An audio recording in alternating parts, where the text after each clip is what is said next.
Getting the right diagnosis is the first step in treating any illness, but it's not as easy as many of us assume. We figure that the big question is choosing a treatment, when in reality, figuring out what's wrong can be more difficult and more important. Treatment begins with the correct diagnosis. So if you have the wrong diagnosis, all the treatment you get is completely wasted. Yet Dr. Mark L. Graber, president of the Society to Improve Diagnosis in Medicine and a senior fellow at RTI International, says nobody really knows how often doctors misdiagnose illnesses. The sad fact is that there isn't any hospital or healthcare organization that's actually measuring the rate of diagnostic error right now. So I don't know my own. I don't know what it is for my hospital. Nobody really is good at measuring or knows how to measure. So all we have are estimates from research studies, which suggest it's probably 1 in 10 diagnoses are wrong, or another study from a friend of mine, Hardeep Singh, found that 1 in 20 primary care patients will experience a diagnostic error every year. So if you do the math on that, if your odds are 1 in 20 every year and you'll live to be 80, that's pretty close to 100%.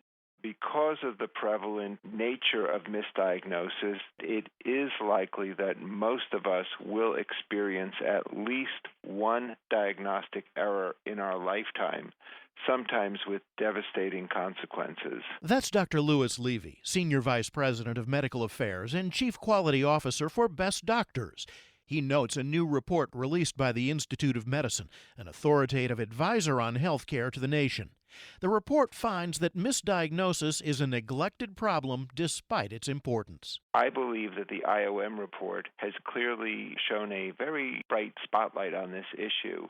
Misdiagnosis is prevalent, and there is little work being done right now at addressing this widespread problem. The Institute of Medicine got us all thinking about patient safety in 1999 with a landmark report titled To Err is Human. And that really woke up the hospitals and healthcare organizations and physicians, and we've all been focused on patient safety since then, working on all sorts of things, falls and medication errors and wrong site surgery and hospital-acquired infections. But essentially all of them were related to treatment. There was virtually nothing in that report on diagnostic error. There was no discussion, no recommendations. So this report breaks new ground and really is the missing chapter. But it's a chapter Helen Haskell has been living with ever since the IOM put out that report a decade and a half ago. 15 years ago, my 15-year-old son died in the hospital from an undiagnosed perforated ulcer, which was caused by pain medication following elective surgery. He had really extreme symptoms, but his caregivers were so fixed on the idea that he had constipation that they really couldn't put it together. And so no attending physician was ever called in to see him. His symptoms were getting worse. It was really a classic presentation of a patient going into shock from blood loss and infection. He died of blood loss and peritonitis. Today, Haskell is president of Mothers Against Medical Error, a patient safety advocacy group. She was also a reviewer of the new Institute of Medicine report. Haskell says each kind of provider has unique problems that may prompt misdiagnosis.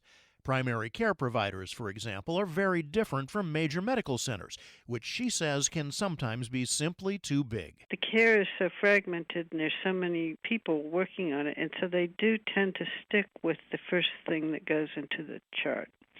And to change a diagnosis means a major change in what you're going to do. And when people have a lot of patients, that's very hard to just turn the ship around and decide that you're going to drop everything and change the plan for this patient. So there's a lot of, I think, wishful thinking that goes into sometimes sticking with the initial diagnosis, just trying to make the symptoms fit the diagnosis. However, if estimates are correct and doctors misdiagnose 5% of the time, that means they're correct 95% of the time. And given today's medical world, some experts are amazed they do that well. Too often, individuals view diagnosis and misdiagnosis as issues of individual physician competency.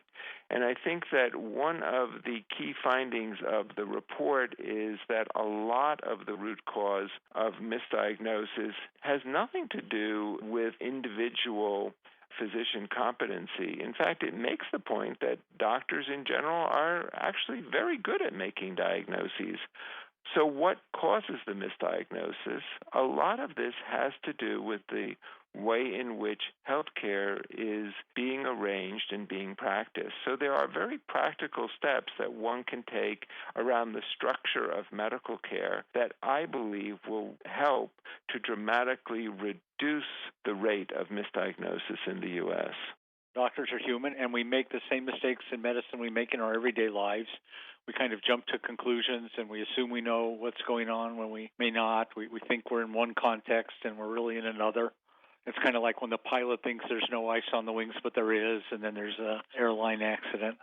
So the cognitive errors are very important. And then the other big category are system-related things. So our healthcare systems are immensely complex and becoming more so every day. And communication problems, breakdowns in coordinating care, getting the right test to the right person, having expertise available when you need it, supervising the trainees. List goes on and on. There's all sorts of ways that system problems can produce a diagnostic error. In fact, the first reason for misdiagnosis cited by all of our guests is the fragmentation of information in the system. Even in the day of the electronic medical record, the reality is that for many patients, their medical information is still contained in several different areas that are not connected. So an individual may have medical information that is in the hospital computer system and another set of information in a variety of outpatient medical record systems. So there is this fragmentation, and we do not have this universal superhighway, if you will, of medical information. I can give you an example. My wife, I think, had some sort of meningitis that she acquired after a mosquito bite on a trip a couple of years ago. We saw our primary care doctor, our emergency room, a local neurologist. She had some tests done and some imaging. Nobody could see any of the results from any of those other sites, even though we're in a medically sophisticated area of the country. So the biggest problem is we're just not connected. And if you get your care at more than one site, it's going to be difficult or impossible for that information to be shared appropriately to give you high-quality care. Doctors order all kinds of tests in an effort to reduce the chance of misdiagnosis, and Graber says the tests themselves do a good job. The laboratory is actually the one place in the hospital that's achieved the highest levels of quality. So the error rate in the analytical phase of testing, just measuring my potassium, for example, is like 1 in 10,000 or 1 in 100,000, somewhere in that range. Because of the instrumentation is so sophisticated, they really have that down pat. The problems arise in all the steps before the actual test is done and afterwards. So the doctors don't always order the right test, or the specimen is incorrectly obtained, or something happens to it on the way to the lab, and then there's problems getting the results. 15-20% of laboratory tests don't make it to the provider or aren't acted upon or appreciated in a timely manner. But tests go only so far, and doctors may be tempted to rely on them too much. Sometimes good old-fashioned doctoring works better. Levy recalls the advice of Sir William Osler, often considered the father of modern medicine. Listen to your patient. He is telling you the diagnosis. And this really emphasized the absolute importance of taking a good history. And fundamental to that is really having the time spent. Doctors do need to take the time to establish a great rapport with their patients so that patients feel comfortable in sharing detailed medical information, that they feel as though the doctor is focused on them.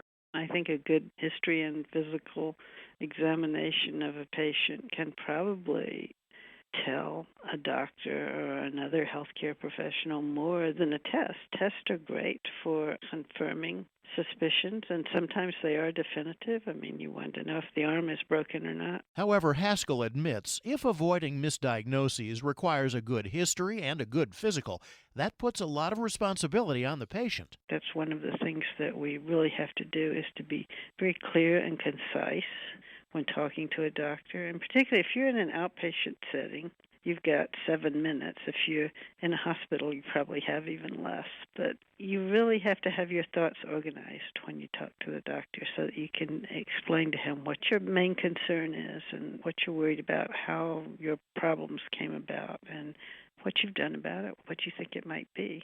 Patients really have to take it upon themselves. We all wish they didn't, but communication is a two-way street.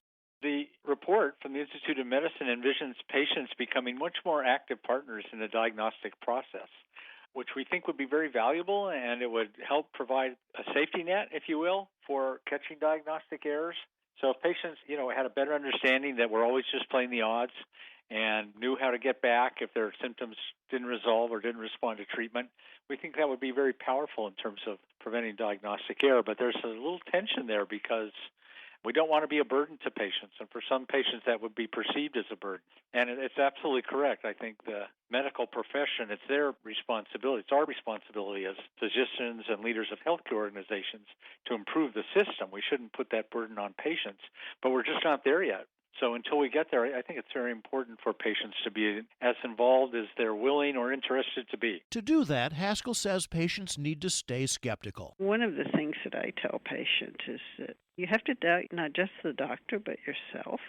You just have to always think, what else could this be, and have we taken everything into account? And just keep sort of pushing yourself, because it's very easy to be persuaded and to come to a sort of a consensus with your doctor and yourself so that none of you are looking for what might be obvious red flags if you stepped back and took a second look. Second looks are important. All of our experts say patients should never hesitate to seek a second opinion and to find a doctor to give it who has the most expertise possible. But while second opinions are a good check on care, Levy says the biggest changes that could help avoid misdiagnoses are systemic. Care needs to be coordinated, and the rapid pace of medicine needs to be slowed down. Some of the most important steps that can be done is, one, a restoration of time that patients have to spend with their doctor in discussing their history so that the physician can take a prudent approach to that patient, ordering only the required laboratory tests, and then making sure that there are good systems in place for the follow-up of those laboratory tests so that there are no laboratory tests that are going unread and uninterpreted. You can find out more about the Institute of Medicine report on misdiagnoses at iom.nationalacademies.org. More information on the Society to Improve Diagnosis in Medicine is at improvediagnosis.org. For more on Best Doctors, see bestdoctors.com. And for more on Mothers Against Medical Error, visit MAMEMomsOnline.org. You can find out more about all of our guests on our website, radiohealthjournal.net. I'm Reed Pence. If you have Medicare, this is an important time of year. It's time to choose certain kinds of Medicare health plans for 2016, including Medicare Advantage and Medicare prescription drug plans. But how do you know you're choosing the right plan? Jeff Fernandez, a vice president with Humana, one of the nation's largest Medicare companies, says it's important to choose a plan that fits your health and wellness goals. Picking a plan for the coming year can be a challenge. So at Humana, we recommend researching your Medicare options to make sure you find the plan that best suits your healthcare needs and your budget. Humana's Fernandez reminds you to know your options. With a Medicare Advantage plan, you're partnering with a private insurer. Look for a plan that offers health and wellness resources to help you get and stay healthy. Also, pay attention to a plan's star rating. These ratings can help you compare plans based on quality and performance. Visit Medicare.gov for plan information. And remember that Medicare's open enrollment period ends December 7th.